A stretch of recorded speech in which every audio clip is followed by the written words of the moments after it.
All right, so I'm outside of a 2019 Honda Ridgeline. This is the RTL-E edition. And I'll start you at the back and explain some different things and then walk you through. So you can see it does have a hitch standard on the vehicle, does have parking sensors in the back. RTLs come in strictly all-wheel drive. Now, I have a two-way setup as far as my back end goes. I can swing it open like so, or I can throw it down like a standard classic truck. So just know that you have this feature available to you in the Ridgeline. Comes in every trim level.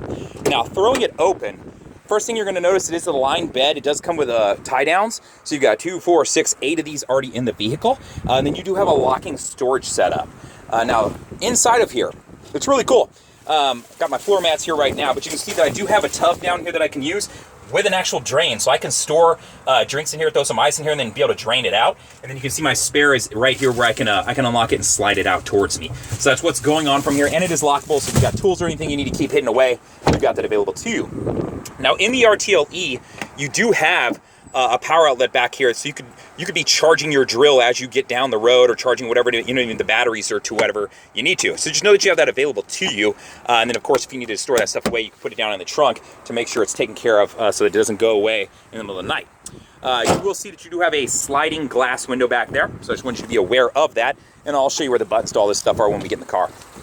Now, second row. Okay, so leather interior. I can throw my seats up and lock them into place. So to do so, bam. There you go. I have a smaller rail system down here on the floor, so it does give me actual storage space underneath these. So it's really nice to know that I have that. Some of the other vehicle makes have a big plastic piece right here that you can't use as well, so that kind of sucks. So just be aware that this car actually does have some good storage space in the back. I do have a flip down as far as, throwing change, throwing some cup holders out there. I got them in the doors too. And then I do have an additional USB down there along with air vents in the vehicle, so the back people are getting some oxygen. Now, let's move into the front of the vehicle. It is keyless entry, so I can walk up, grab my door handle, it'll automatically unlock for me, or I can press this when I'm getting out of the car and it'll lock the doors for me. Additionally, while I'm talking about keys and the not needing of them, I will let you know that this car does have a remote start on it too. So let's hop inside the car and I'll explain that. So if I'm using a remote start, key is right here. To use so, I would press the lock button, and then I would press the remote start button and hold it for a couple seconds. That'll fire up the car and get it running. Now, it'll run for, I believe, 10 minutes. You can press it again and run for another 10, so you could run it for a total of 20 minutes. That will turn on the engine of the car and the AC or heat, depending on what the outside temperature is. Right now, you can see it's 96 degrees down there in the bottom right area. So for me, it's going to kick on the AC. Now, when I hop into the car, it's still going to ask me in this box, actually right in here, to put my foot on the brake and tap the start button. That's to acknowledge the key is now in the car and to crank up all the electronics on the car. So even if you were to start your car up and somebody was to hop into it, they wouldn't have access to a lot of the things in the car. So hopefully that'll prevent them from taking it. So just some different features and functions you have to help you. Okay, so let's move over to the left and we'll work our way across the dash here. So I've got auto up down windows on my driver and passenger side, and then power windows on the back. My door locks are right here, and then my window controls are right there. Now moving over, you will see, I'm gonna open the door so I can get a better angle at this, is that the car does have memory seating. To set it, press set, both of these will flash. I can then set once I've got my seat adjusted to how I want. Now you'll notice there was a 1 and 2 there. Well, on the back of my key, there's gonna be a 1 and 2 there also. So those will correlate together so that I can control these things together when I'm getting into my car. It'll start adjusting for me. So moving down, your mirror controls are left, right, and then you have a center right there. So that's how that is gonna work as far as the function goes. So know that that will help you. Now, if you have this set to left or right, so I'm gonna push this over to left, right? Left, right. And when I throw it in reverse, you're gonna notice something happens here for me. It's gonna throw that mirror down and help me as far as backing up. So know that that feature is available in this car. If you want it on the right side, you just flip this over to the right side and it'll do it from the right side. If you don't want it to do it at all, put it in the center. It won't adjust the mirror at all. So that's how this works. Econ button will improve gas mileage of the car. When I press that, you will see a green leaf come on up here. That will improve the gas mileage by shutting down some electrical systems in the front of the car. Keep in mind when you're using this function though, it's gonna affect things like your AC unit. Excuse me. Also, it's going to affect your accelerator as far as how much take up and get up and go you have. So just keep it in mind, improves gas mileage, but you do give up some things using it. Now, down here, parking sensors are currently on, so you'll see the LED on here right now. Road departure mitigation is also on. What this feature is if I start to go off the shoulder of the road, it's going to give me an audible alert and vibrate the steering wheel, and I can turn that feature on and off. Vehicle stability assist is right here. This works with your traction control. So in the event that I go into a skid, it will help transfer power to whichever wheel is getting better traction to help correct the skid. So that's what the function of this is. You can turn it off if you press and hold it. You'll hear beep. You'll see this warning system come on up, and now it's back off. So that'll let you know if it's on or off. Only time I could think you'd want to turn it off is if you were stuck in the mud and wanted to spin your tires. So forward collision warning system is right here. Not only is it a warning system, but braking system too. So this is going to work with a couple different functions that I'll go over in the car, but it's set up to where if it's looking like I'm going to rear end somebody, first it'll give me an audible alert and visual one in the dash, and then it'll actually start to apply the brakes for me. So that's what this function is. And I can set actually, distances, whether I want it normal, short, or long, as far as how touchy it is. My cargo lighting for the car is right here, so to turn it on, to turn it off, pretty easy as far as I understand that. And then powering up that 115 volt that I showed you in the back end of the car is right here. Now moving over to the steering wheel. You'll notice down here my car does have a heated steering wheel, which here in Texas, since it's 96, you don't need necessarily, but if you get into those colder states, this might come into play for you. And then my Bluetooth controls are right here, so to answer a call, to hang up a call or go back, and to use voice command. The voice command works for, press that, say call so-and-so. It also works with Apple CarPlay and Android Auto, which I'll go over here on the touchscreen in just a moment.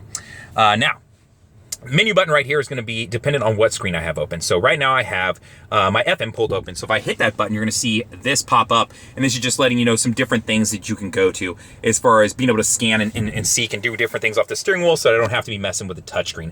So that's what that function is designed for. Up here, this is going to be a bit quick toggle. So this allows me to toggle between Bluetooth and audio and just kind of jump around navigation. So just quick jumps to different things. So that's what this is. Now, my plus and minus are going to be my volume controls. Left and right will jump between favorite stations, next track, as far as if I'm listening to audio, Spotify, whatever it may be. And then source is going to switch between FM, AM, USB, satellite radio, whatever I've got connected up to the car, that's what this is going to be working from. So just so you know what's going on with that. All right. So we understand the left side. Move you over here to the lights. My lighting setup, I can set it to auto right there with the hashtag. And then my fog lights, if I want to turn them on, now they're on, now they're off. Right, so we understand lighting systems. Moving over here, my windshield wipers are pretty self-explanatory. Pull it down to set it. It is intermittent to adjust it. Now, on the right side, first button I'm going to show you is the main button. If I press this button, you're going to see LKAS and ACC come on. That stands for Lane Keep Assist and Adaptive Cruise Control. So, to use Adaptive Cruise Control, first thing I would do is get up to whatever speed I want, press set. From there, it would show me that it's now on. Now I'm not moving, so it's not going to set a speed or anything. Once I've done that, I can set the distance it keeps between me and the car in front of me using this button right here. The more boxes you see up there, the more space it keeps between me and that car in front of me. So that's how this function works. It uses a radar down in the grill along with a camera that is up here to detect where those cars are and then create that distance. That same camera it uses for Lane Keep Assist. To use Lane Keep Assist, I press this button right here. You'll see those lines appear, right? So you can see them, they just flashed. This works from 45 miles an hour to 90 miles an hour. And it's only gonna work if you do not have your windshield wipers on and you're not using your blinker, right? So if I'm using my blinker, it's gonna detect that, yes, I mean to leave my lane. While I'm going, let's say 50 miles an hour. It's going to start by filling in solid on here, and you'll see those fill in solid, and that means it's now reading the road. From there, if I start to drift out of my lane, you're just going to feel it pull the wheel a little bit to the left or the right to correct for me. So that's how this feature works. So it's not self-driving technology, but it's headed that direction. For now, it's there to design to prevent you from drifting out of your lane because you're distracted by your coffee, your phone, your kids, whatever it may be, and into the car next to you, right? So we understand those features right there. So this is actually going to toggle between the menus up here. So when I press up on the arrows, it is going to toggle through and just let me go through all of these different menu screens that you can see I have available. So if I was getting my turn-by-turn directions, would appear there. If I want, just general tripometer information, I'm going to reset some of this trip info, and all I did is hit the reset button right there and just keep kind of toggling through some different stuff. So it just gives me access to this info easily. So that's what's going on right down here.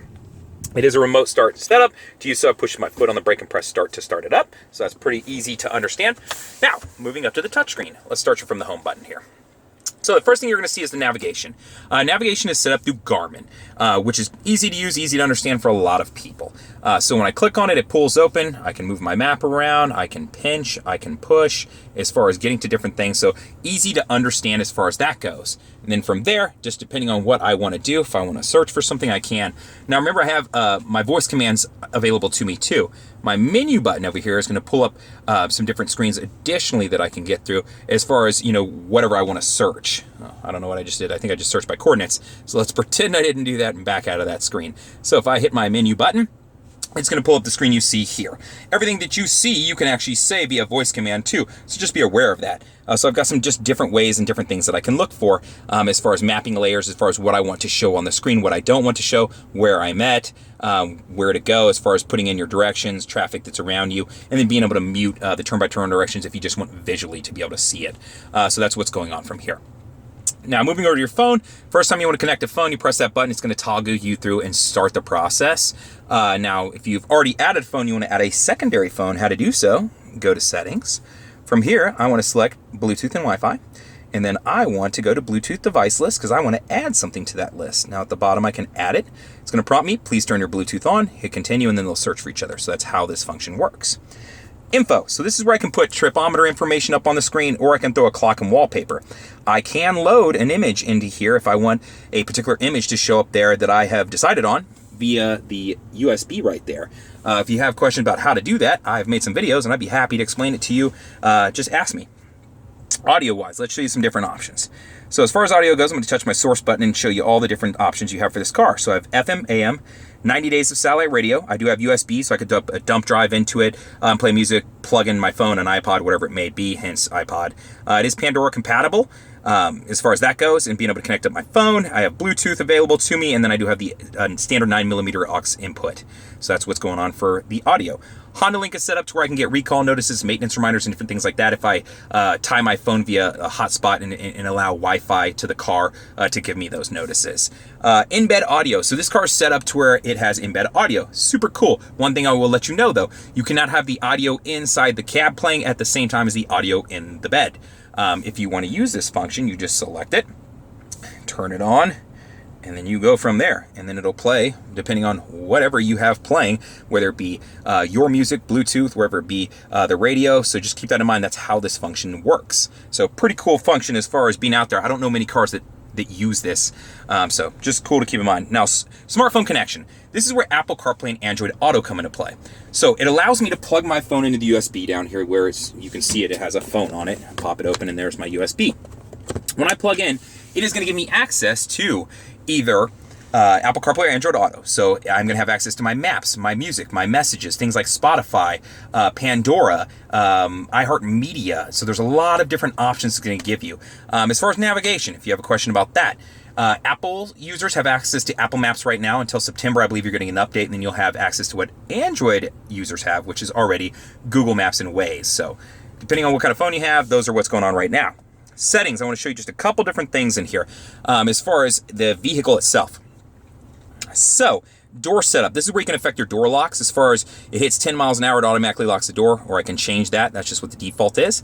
When I open my driver's side door, it then unlocks the remaining doors of the car. Some different options I can change there.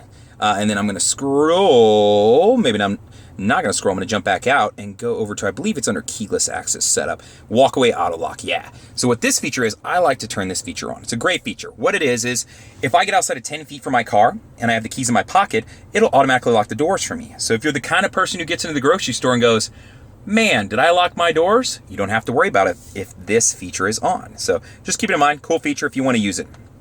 All right, so moving along. Okay, so you got a rundown of the touchscreen. So now everybody kind of has an understanding of that. Your AC is set up to where you have left, right, and back controls separate of each other. Right now I have them synced up so I can adjust everybody at once.